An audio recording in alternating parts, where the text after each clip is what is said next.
সোনালী সূর্যের প্রতি সম্মান দেখানোর জন্য আজকে আমি আপনাদের কাছে চলে এসেছি।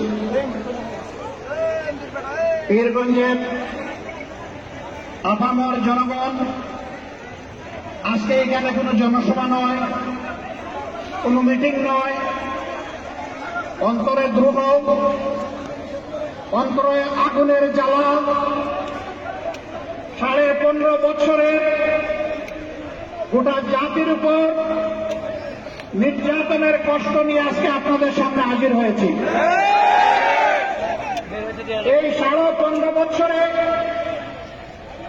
ইতিমধ্যে আমাদের জীবন থেকে 32টা ঈদ বিদায় নিয়েছে, কিন্তু বাংলাদেশের মানুষ ঈদ উদযাপন করতে পারে না।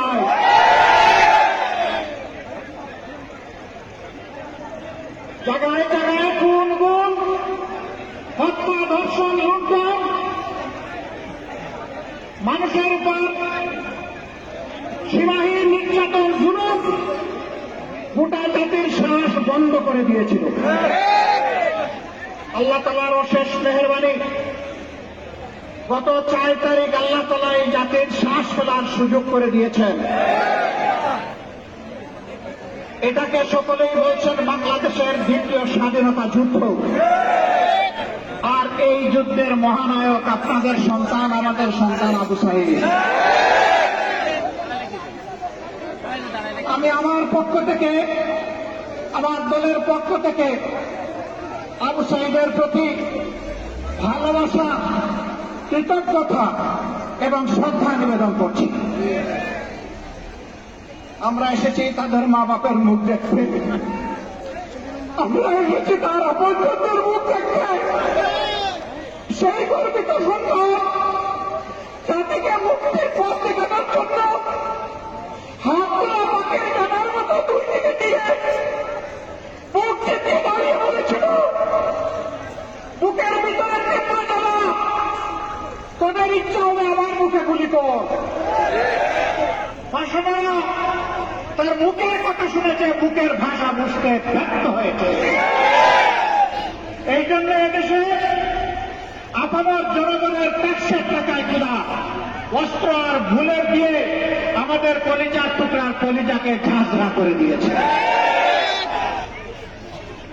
আমরা ধিক্কার জানাই। এই কাজ যারা করেছে তারা মানুষ নয়, তারা পশু।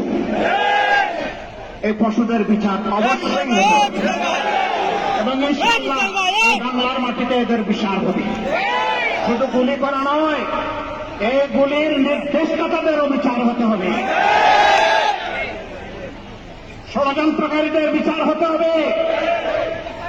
বিচারের একটা অংশ ইতিমধ্যে হয়ে গিয়েছে, আর তার আগে টের পেয়েছেন। আলহামদুলিল্লাহ। تعز من تشاء وتذل من تشاء بيدك الخير। ইজ্জত এবং বেইজ্জতের চাবি কার হাতে? কল্যাণের পুষ্পফলক কার হাতে? আল্লাহ তাআলার হাতে। সেই আল্লাহ তাআলা সম্মান দেওয়ারও মালিক, অপমানিত করারও মালিক। আল্লাহ তাআলা ক্ষমতা দেন এবং ক্ষমতা নেন। ক্ষমতায় গিয়ে বুঝ থাকে নাই। বাংলাদেশের মানুষকে নিজের জমিদারির প্রজা মনে করা হয়েছে, তার চাইতেও নিকৃষ্ট কিনা দাস মনে করা হয়েছে এবং সেরকম আচরণ করা হয়েছে। এখান থেকে সকলের শিক্ষা নেওয়া উচিত। সম্মানিত ভাইয়েরা, আমি আর কথা বাড়াতে চাই না।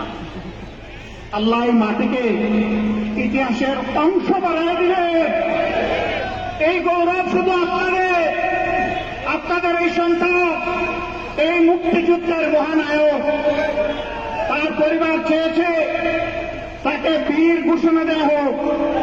আমরা বলছি সে বীর নয়, সে তো মহানায়ক। কে ঘোষণা দিল না দিল তা জানি না, কিন্তু বাংলাদেশের 18 কোটি মানুষ এই ঘোষণা দিয়ে ফেলেছে। এটা জনগণের ঘোষণা, এটাই শ্রেষ্ঠ ঘোষণা।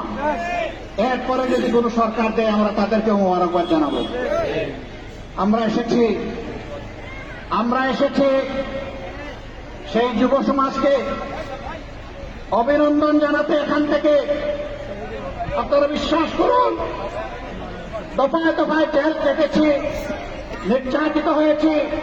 আমি এখানেই এদেশের লক্ষ লক্ষ মানুষ, আলিম উলামা, প্রতিবাদী কণ্ঠ সবগুলোকে স্তব্ধ করে দেওয়ার চেষ্টা করা হয়েছিল, কিন্তু প্রমাণ হয়েছে স্তব্ধ করতে চাইলেই স্তব্ধ করা যায় না।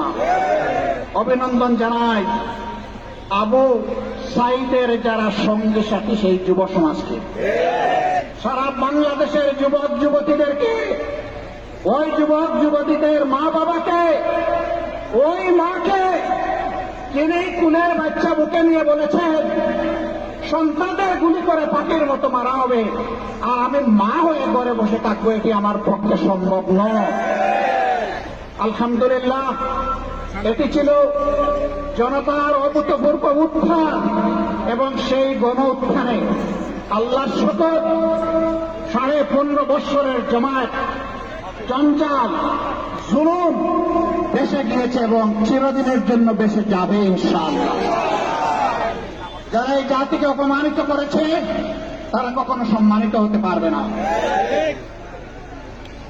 ক্ষমতায় শেষ করতে টিকে থাকার জন্য একদিন আগেও বেপরোয়াভাবে 136 জন মানুষকে হত্যা করা হয়েছে। আমরা সেই সমস্ত মাদেরকে আমাদের পক্ষ থেকে সহানুভূতি এবং কৃতজ্ঞতা জ্ঞাপন করছি, যারা তাদের বুকের তন হারিয়েছে। বাবাদেরকে করছি, আমাদের সেই সমস্ত বোনদেরকে করছি যারা তাদের স্বামী হারিয়েছে, এতিম বাচ্চাদেরকে করছি যারা তাদের বোনদেরকে করছি যারা তাদের ভাই হারিয়েছে, ভাইদেরকে করছি যারা তাদের আপন ভাইকে হারিয়েছে। আপনাদেরকে অভিনন্দন, আপনাদের প্রতি জাতি কৃতজ্ঞ। আল্লাহ আপনাদেরকে সবরে জামিলা থাকুন। যুব সমাজকে অভিনন্দন আবারও জানাই। একৃতিত্ব ভাই তোমাদের, এই জাতি তোমাদের জন্য চিরদিন তোমাদের কাছে ঋণী থাকবে ইনশাআল্লাহ। কিন্তু তোমাদের প্রতি আমার অনুরোধ, ছেড়ে দিও না এই জাতিকে, ঠিক চোখ চোখ দিয়ে থাকিয়ে থাকো। আগামীটাও কেউ যেন স্বৈরাচার হয়ে উঠতে না পারে।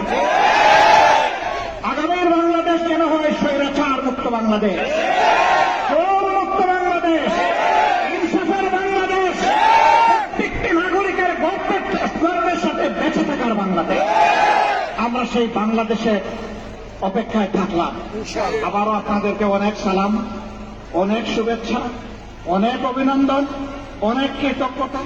আপনারা দোয়া করবেন আমাদের এই মজলুম দল আপনাদের পাশে, জনগণের পাশে, জাতির ক্রান্তি লগ্নে সুখে এবং দুঃখে উভয় অবস্থায় যাতে আপনাদের পাশে থাকতে পারে আমাদের জন্য দোয়া করবেন। আপনাদের এই ভালোবাসার জন্য আমি অভিভূত। আপনারা কষ্ট করে এসেছেন, আমার পক্ষ থেকে আপনাদেরকে কিছুই দেওয়া সম্ভব নয়, শুধু কৃতজ্ঞতাটুকু আর শুধু ভালোবাসাটুকু। এর সাথে মহান রবের দরবারে দোয়া করি, হে আল্লাহ, তারা দেশকে ভালোবেসে, তোমাকে ভালোবেসে এখানে এসেছে, তুমি তোমার কুদরতের হাত দিয়ে তাদেরকে অফুরন্ত যাজা দিয়ে দাও, দুনিয়ায় দাও, আখিরাতে দাও, আর এই মাটির মর্যাদা তুমি বৃদ্ধ করে দাও। আল্লাহ হাফেজ। বাংলাদেশ জিন্দাবাদ, বাংলাদেশ জামাতে ইসলামী জিন্দাবাদ। আসসালামু আলাইকুম ওয়া রাহমাতুল্লাহ।